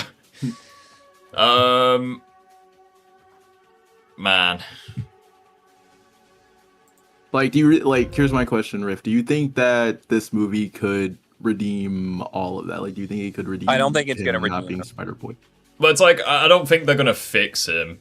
Because it feels as though they're not trying to fix him, they're just throwing another idea at the wall and hoping it sticks.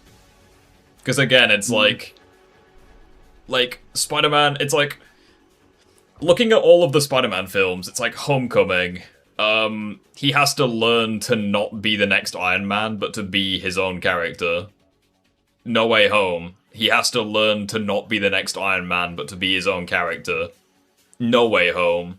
He has to learn to become Spider-Man, which is something he already did before Civil War. And now we've got Brand New Day. He has to learn to be an enhanced Spider-Man and, like, come to terms with his past, I guess.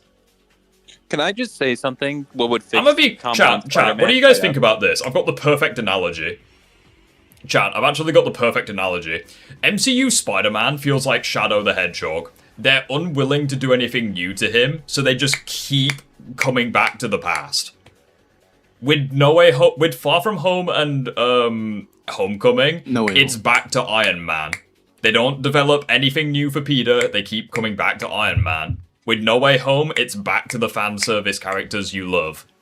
It's like, with Brand New Day, they keep coming back to the past with No Way Home and the consequences of that film. It doesn't feel like... It feels like they're too scared to do something new with this character. It just feels like he's reliving the past in one form or another in every film. I mean, now, don't get me wrong, that's not necessarily a bad thing. Because, I mean, the first half of Spider-Man 2 was literally that. Like, he's dealing with the shit from the first film. But it's like, at the very least, they develop him. Like, in the second half.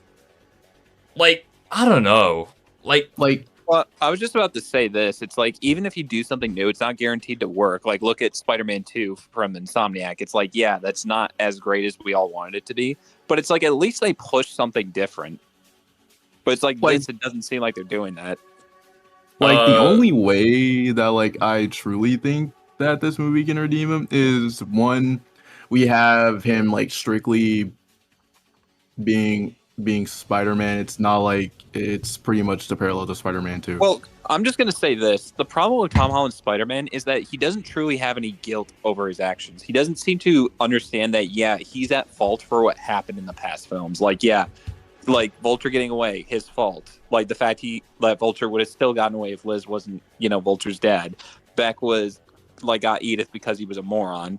No Way Home because he wanted to have his cake and eat it too. Like, there's no guilt with Peter. It's like he's always sad. He's always sorry for himself. But he never says that, yeah, maybe I shouldn't get the happy ending, but I should still do the right thing. Like, imagine if he just straight up, said, yeah, Ned and MJ, I have to move on from them because it's not fair to them. And it's like, I can't have the ones that I lost because their memories are erased. Also, I really hate this comment. I just want to... Well, Rick, let me finish before you say it. But it's just like, if Peter in the MCU truly, came to terms with his bad actions and actually was guilty over them, he felt guilty, and he tried to make up for them and stop feeling sorry for himself. And it's like, if it was as simple as, yeah, I don't deserve the happy ending, I'm still going to do the right thing, that would fix him. I just want to address this comment because I hate it.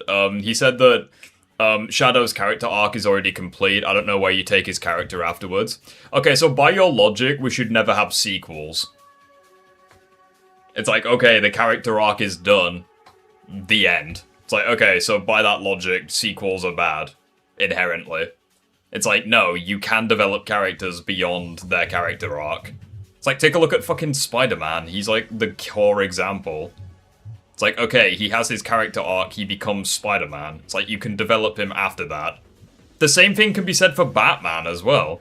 It's like, he has his character arc, he becomes the Caped Crusader. It's like, he still has a character arc. I mean, take a look. No one's perfect after one arc. Well, yeah, that's the thing. It's like, to grow and develop. Like, you can also argue with Leon Kennedy in Resident Evil 9, because, like... I mean, sticking with superheroes, it's like... I mean, take a look at the Batman. It's like, okay, he's Batman, but he's very flawed as a character. It's like he grows to become a better Batman. It's like he can still grow from there. Also, acting like a character is complete after one arc is a bit, like, foolish, because if you stop growing, if you stop developing, then at that point, like, you're probably worse off overall. Like, if you can't go up, then what's the point?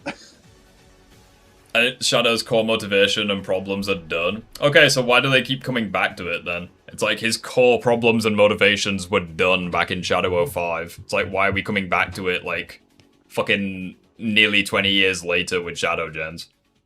Like, it is what it is. Like, I don't know. It's like, if I feel like it's just lazy writing when it's like, in order to develop a character, you just have to retell a story you've already told. You have to regress them, basically. Like, you take one step forward, you take two steps back just to take a step again. Because, like, that's basically what they did with MCU Peter. It's like, his first 2 solo films is learning not to be the next Iron Man, but his own character. And then No Way Home, it's a case of he has to learn to become Spider-Man. And it's like, I've said this before, but it's like, if Peter learned from Uncle Ben's death since Civil War, we should be getting Brand New Day since Homecoming. Counterpoint, Ian Flynn sucks in general. I mean, that's not a counter to my point. I agree with you, but it's like... That doesn't change that Ian, like, Shadow should not develop. Like he should. Keep coming back to them in Shadow Gens, he has to deal with Maria being back. They literally resurrect a villain who's been dead for 16 years. I don't want to hear that. Like, that's not an argument. They literally resurrect a villain who was dead and had no way of coming back. Just so they could, like, just so Shadow could fight Black Doom again. Like, I don't want to hear it. Like, again, I hate that entire argument, because it's like, Shadow worked for Gunn in Sonic 06, the same organization that killed Maria. It's like, do you like, he literally put the past behind him, and we're just retreading the past, because can't do anything else interesting with the second most liked character in the series. Behind Eggman, of course. Like, I think it's an insult to a character if, like, especially one as liked as Shadow, if you don't actually give them stuff to do. And I think Sonic X debunks that entire theory, because it's like, look at Season 3 of Sonic X. It's like, it's completely new and has fuck all to do with the games. And Shadow is still involved. Sonic 06 isn't canon, it is canon. Stop it. Was to make everyone forget about... Wasn't Shadow a good guy in 06? Yeah, he was like the main fucking hero, almost. About me. That was such a stupid decision working for the organization. Well, no, it wasn't a stupid decision. It shows that he has matured and he's put the past behind him. Like, it is what it is. Like, organizations can change, leaderships can change. Yeah, it's like... And that proves my point. Like, he put the past behind him and, you know... I don't know what... I like how in chat is just talking about, like, anything except Spider-Man. Like, no one's talking about Spider-Man anymore. I mean, there's one person that wants to know if Chromostome was straight up usable after the first three partner in Season 3 of Alien Force.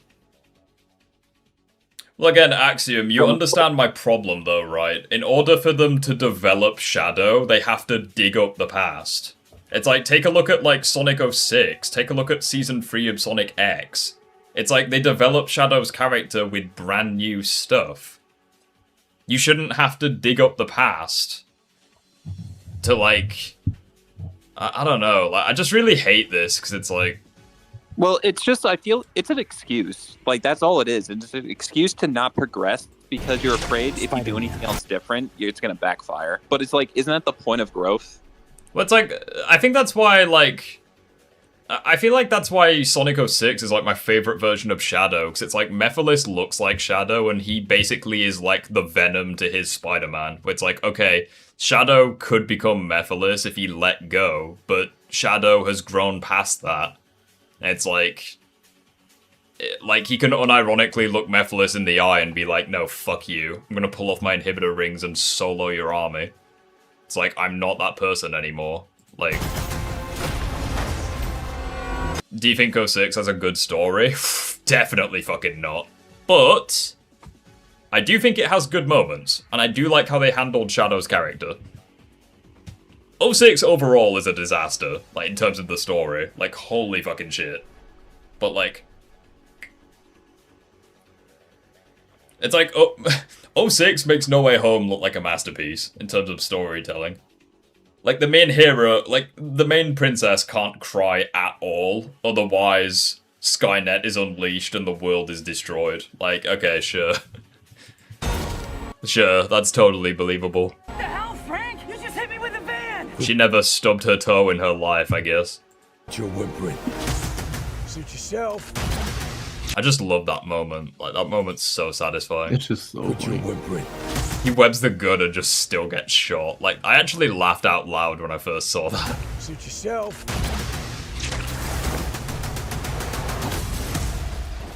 Mother.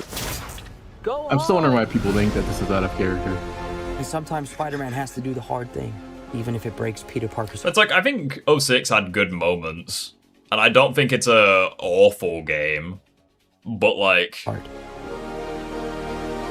it's like Sonic 06 is kind of like Heroes. It's like, I like Team Sonic, but everyone else is just not very good. Like, it's like, I think Sonic's story in 06 is passable. Like, it's alright. But, like, Shadow and especially Silver's story, it's like, they're pretty shit. In terms of gameplay, at What is least. happening to me?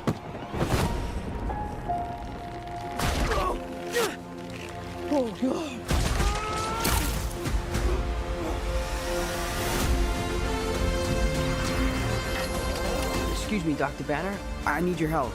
What did you say your name was? The only way I think it would make sense for Spider-Man to fight Hulk if it was Man-Spider versus Hulk. Yeah. And in fairness, that could be quite peak. Well, given the mind control, Hulk's gonna be mind controlled. DNA's Yeah, like, either Hulk or Spider-Man is definitely getting mind-controlled. Either Hulk gets mind-controlled and Peter fights him, or Peter gets mind-controlled and Bruce uses the Hulk to stop Spider-Man. It's like, one of those two things is guaranteed to happen. Let's be honest. Yeah. Would you consider Chroma Stone to get nerfed in Season 3 of Alien Force? No! He gets buffed in Ultimate Alien, are you kidding me? Fucking guy can fly in that show. And he, like, fights the Dagon. The same guy that, like, beat Ultimate Way Big. Like, are you kidding me? Chroma Stone gets buffed in that show. mutating. Could be enormously dangerous. Also, hello, Small. How you doing? I also hate the idea of giving Tom organic webbing. It makes him feel like he's becoming Toby. Well, that's the thing. It's like, there's two ways of looking at it. Either, one, they're referencing the comic, Spider-Man Revival, or whatever it's called, where it's like, okay, Peter, like, dies, he gets resurrected, and he is literally a Spider-Man. Like, he has, like, the organic webs, he's stronger, etc. Yeah. But the more cynical way of looking at it is, yeah, like, they're just making Toby 2.0. Like, I don't know. I mean, the only Also, thing that they would be the other. That's the only way that they could do Well, that. I'm is just what they're doing like, if they're doing this to solely make Tom like Toby, isn't that conceding that Tom before was like inferior? I mean, I don't know, but like, I mean, would Tom MCU and no, I mean, Toby and go ahead. would MCU Spider-Man feel a little bit? Hang on, would MCU Spider-Man feel better if it took some notes from Spectacular Spider-Man? I mean, yes. Spectacular is exactly who Spider-Man should be. No, like there's no question about it. If you want to know who Spider-Man is, look at the PS4 game and look at Spectacular. Those are your two references. Not gonna lie, I recently rewatched parts of Spectacular. I genuinely don't understand how people say that he's like overrated. Like Spectacular's peak. Spiders have 3 life cycles. When between cycles, it can leave the spider vulnerable to threats. We are faced with a danger that we can't control. One we can't even see. Stay out of my way. See, I like the idea of the Scorpion in the movie, but And like, for I those want to know where the spiders hell who he make it so through, bad. it amounts to a kind of... See, again, it's like...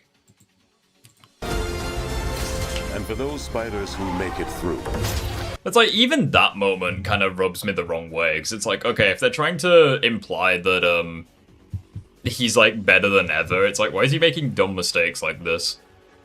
Yeah. It's like, I feel as though, like, it kind of reminds me of, like, it reminds me of Insomniac, where it's like, okay, if this was Insomniac Spider-Man, he'd have either flipped over it or like, slid underneath it and, like, kept on going. Yeah. Well, It's like, good Or way would to have wall ran on it. use Insomniac Spider-Man. Look at Toby and Andrew. Like they're not even like further into their careers, and they act more competent. Hot take, Hulk has no use to be in this movie, replace Banner with Dr. Connors. Well, Lizard for Hulk? Or no. So basically, How was this a Lizard mistake? There's for- nowhere he could go. Are you kidding? Hey, so, Axiom, are you kidding me? He could have gone over or under. He's fucking Spider-Man. Are you serious? Or he could have. Or Are you- again, are you he J- got wall ran on it. React to lightning. He can do parkour.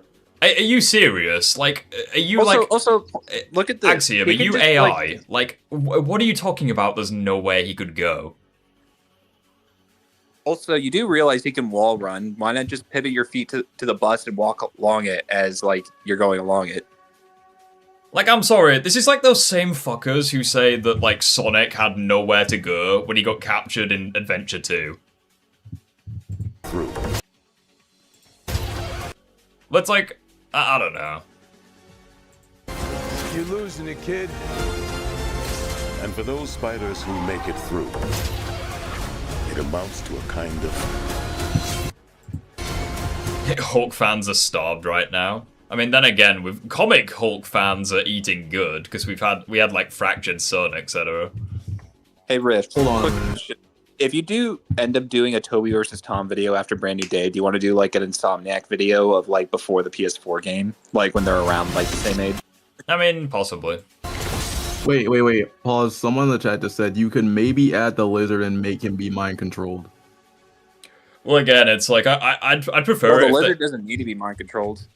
But it's like I'd The only prefer. time he was. Well, no, I'd prefer to have Sonic was caught off guard. Yes, Sonic the Hedgehog got caught off guard by regular humans. Say that you have no argument without saying you have no argument.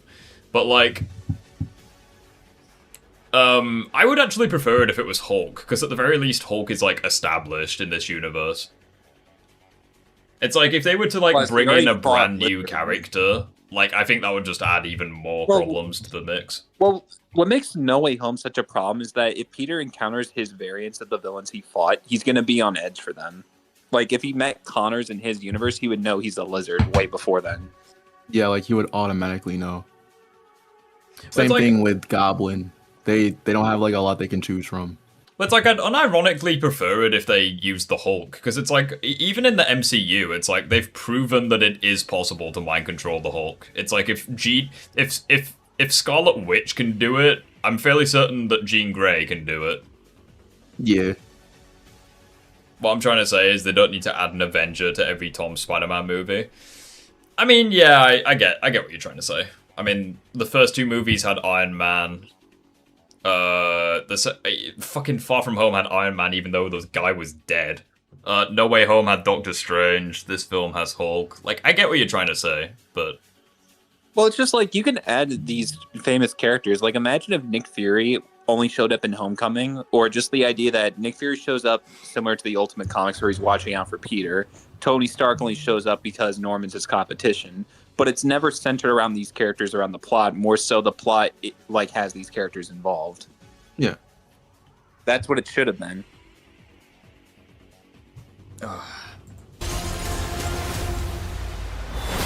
Rebirth. Nice flowers. Those spiders who make it. It makes hang on. Considering this is called the MCU, it makes sense for the other Avengers and to show up. Well, I get that argument, but the problem with it is how. Well, no, hang on. Look at. I would say a good example though is like, weirdly, I'd say Iron Man 2, because it's like the film is mostly about Stark, but at the same time you get Rhodey becoming War Machine, you get Black Widow introduced, and it's like they're well established and likable. It's like it is possible in the MCU to do that, but the Spider-Man films are not good at doing that. I'm also just gonna say, like, saying that you don't like you need these Avengers people to show up in these solo films. Look at every other MCU film, like after Avengers, Iron Man 3, Civil War, Thor, Dark World. It's like, while some of them are good, some of them are bad, the whole point stands. These films were the heroes isolated. They didn't have any other heroes helping them besides a few side ones.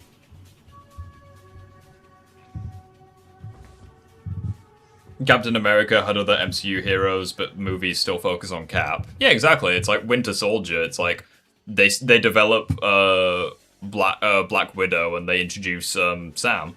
Like, it is what it is. Through.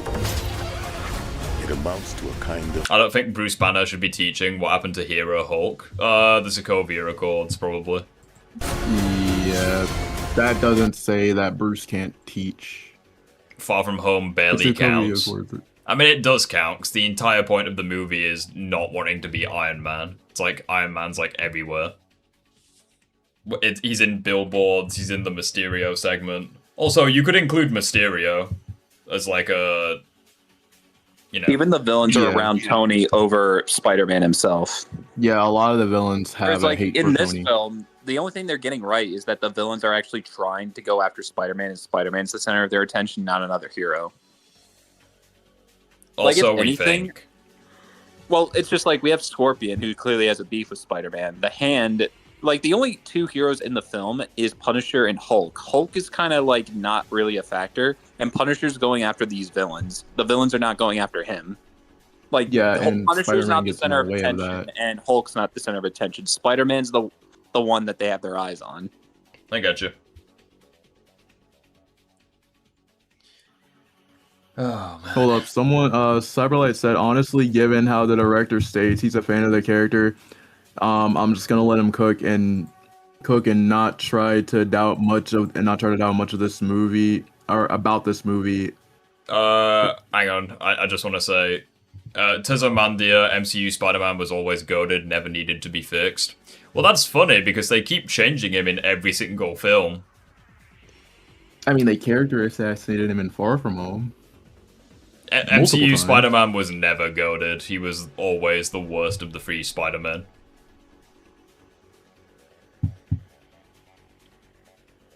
Like, I don't know. Like, he's not... Because, again, it's like I said earlier, like, he's not a character, he's a plot device. It's like, he exists to be what the film needs him to be. He doesn't feel like a consistent character. He's not a breathing person who makes his own decisions. Like, there's nothing consistent. How should I put it? It's like even if we look at Homecoming, which is like referred to as like one of his best solo films, it's like in the same film he fights 5 guys at a bank, holds a fucking ferry together, gets defeated by a regular human not once but twice.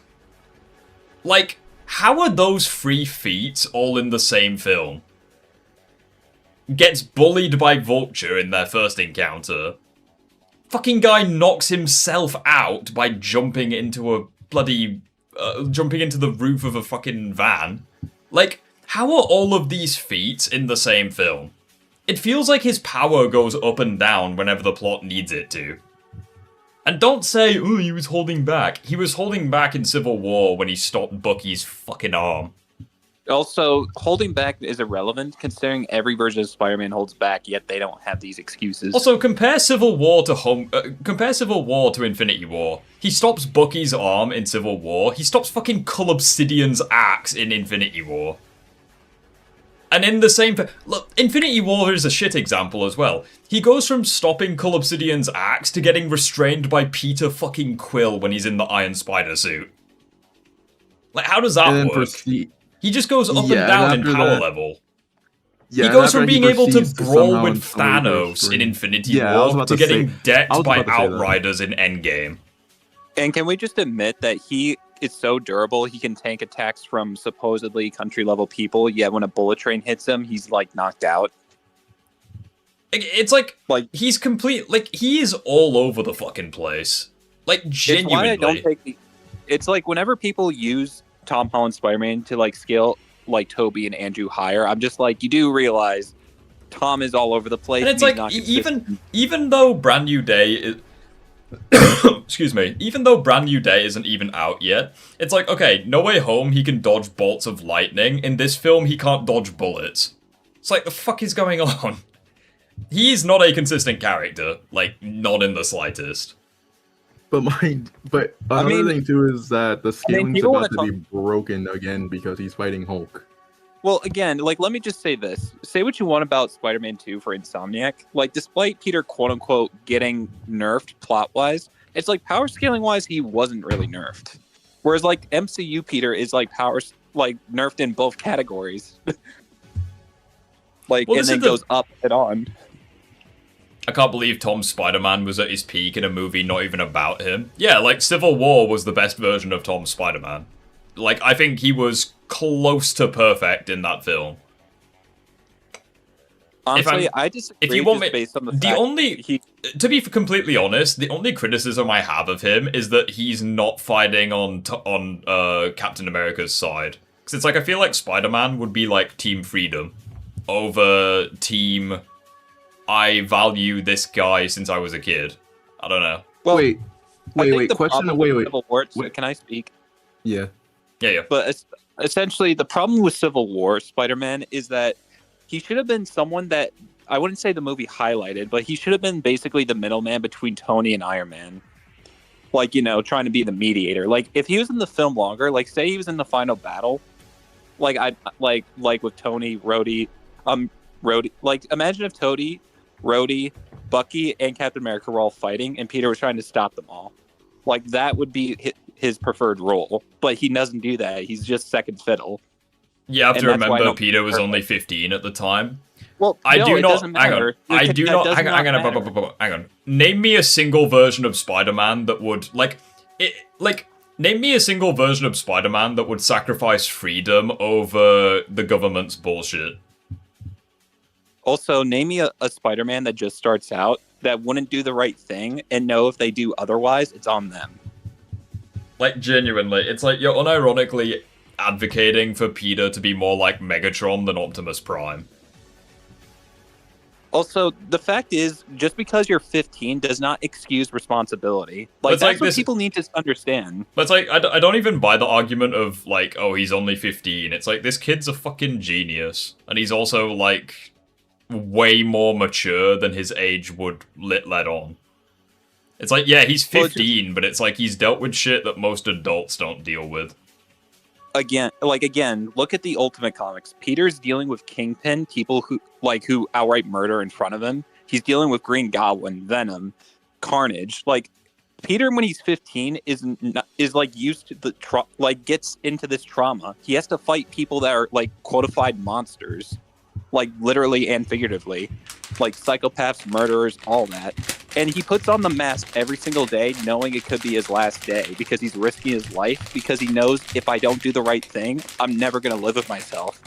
That's the thing. Spider-Man it's like, even if we use like, it's like, even if we ignore the comics and we just use like the live action stuff, right? It's like, okay, Tobey's Spider-Man was a kid, and he willingly fights like Green Goblin who he has no idea who he is. It's like he willingly does that. TASM Spider-Man is probably a better example, where it's like no one believes him about the lizard, and he willingly goes into the sewer pursuing this giant-ass dinosaur thing. And it's like, I don't know, like, they don't act like kids. They're clearly, like, more mature than that. Yeah, and then after that, in No Way Home, the moment that he goes to tell Iron Man about the Chitauri tech and Vulture, Iron Man doesn't even believe him. How do we know Tony didn't lie about it and wanted him on his side? I feel as though Peter would be smart enough to know about Captain America of all people. Even if we look at, let's say, I don't want to bring up Friendly Neighborhood, but it's like when we look at Friendly Neighborhood, Peter actually sides with Cap. He doesn't think Iron Man was in the that Cap was actually guilty. So why would he be fighting Cap? Well, it's like, let me just put it to you this way, right? So it's like Peter idolizes Iron Man, and by extension, he would probably idolize the Avengers. It's like, from his perspective, the Avengers have saved the world, not once but twice, because of Avengers and Age of Ultron, right? All of a sudden, the Avengers are literally fighting each other. I feel as though Peter would ask questions about that. Like, Peter would not condone Iron Man's side. Like, he would not... Like, the thing about Homecoming that's really off is that Peter celebrates the fight. He doesn't actually question, like, why his heroes are fighting each other or that they've broken up. Alright, SK, calm down. Well, it's just like, this is the equate of, like, seeing, like, your idols fight each other and then not having a problem that they're fighting each other. You don't just think he'd go along with Tony? I would expect him to, like, ask questions. Like, he wouldn't be blindly loyal. Like, he would be wanting to know what's going on. He'd want to be hearing both sides. He wouldn't just be saying, yeah, Cap's wrong and, like, I should just go with that. Like, he seems like a blind person who doesn't think for himself. That's how he comes off in Civil War. That's why I don't think he's perfect. Also, if you really think about it, it's actually quite stupid oh my god, like, the more you think about it, the more it's actually quite stupid of Iron Man to go to Spider-Man, because it's like, the whole reason why he sided with the government is because a kid died in the Sokovia battle. It's like, okay, like Charles Spencer or whatever he was called, it's like, he died, Tony feels guilty and sides with the government. Meanwhile, you're gonna bring in a kid to help stop Cap. It's like, interesting. Well, it's like you're willing to risk his life. It's like, I don't give a flying fuck that he has superpowers. It's like, that's still like... And you shouldn't even care that he's fighting the Avengers. Why would you bring an inexperienced superhuman into a fight against other superhumans who are experienced? I don't know. The more we're talking... Now, Tony literally asks a teenager to war. Yeah, I know, right? Yeah, a child soldier, and you say, oh, he's a 15-year-old, he shouldn't have to worry about this stuff. What is the Sokovia Accord supposed to do again? So, the Avengers are basically supposed to only go and fight battles when and where the government says they can. And if they don't agree with that, then they have to retire and stop being a superhero. Or get arrested. So basically, I feel like Spider-Man would be against the Sokovia Accords. It's like, okay, because it's literally like the fucking thing that Tombstone gives him in Spectacular. It's like, yeah, you can keep being a friendly neighborhood Spider-Man, but only when and where I tell you to be. It's like, yeah, and he says no immediately. Yeah, and Peter's just like, no, like straight away. But it's just like, even if you tried to use the comics as a fallback, it's never... Peter in the comics has said that him siding with Iron Man was the biggest mistake of his life. She-Hulk said the Accords were removed. Yeah, that takes place long after Civil War. That's not an argument. The whole point of Civil War Spider-Man isn't technically perfect. The more you look at him, the more you're like, if he was acting like Spider-Man, then his role in the film would have been completely different. Well, here's the hang on. Here's the thing though. If the Sokovia Accords were If the Sokovia Accords were removed, why does Bruce Banner still wear the device? It's like he clearly doesn't need it to control the Hulk.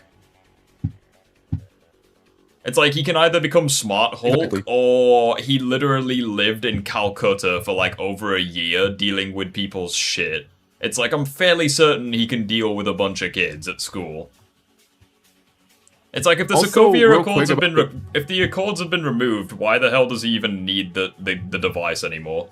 It's like, why can't he just be like Smart Hulk? Or why can't he just control his freaking anger like he did for like over a year? Like a far less experienced version of Bruce Banner did that shit. Right. Also, I want to bring up the Sokovia Accords real quick. It seems like in every single movie when the Sokovia Accords are brought up, they're just picking and choosing.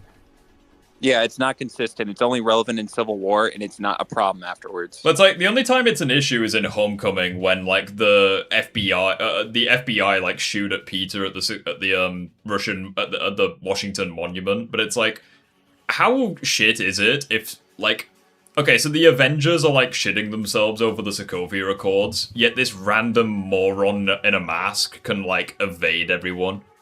Like, I understand that Spider-Man in the comics is OP, but, like, this guy isn't. Like, this guy is an inexperienced kid. Also, consider the fact that if we look at the Sokovia Accords, they're only really relevant in Infinity War. After Infinity War, when the time skip happens in Endgame, they're, like, null and void. Like, I can't believe I'm gonna praise this, but it's like, you know in TASM 1, where, like, regular police helicopters are able to, like, tase Spider-Man out of the sky? It's like, that feels way more believable than modern day MCU like FBI not being able to do shit to stop Spider-Man. I don't know, like anyway. I feel like this has long since gone off track, but anyways, the point is, as like a general conclusion, because I don't want this stream to last forever, and to be completely honest, we've long since stopped talking about Brand New Day anyways. I think that this film has promise. It's clear that they're going the fan service route, just like with No Way Home. I don't think that's necessarily a bad thing. I think that this film definitely has promise. I just hope there's not too many cooks in the kitchen. I hope that they focus on developing Spider-Man. It's clear that they have an interesting idea with like the mutation for his powers.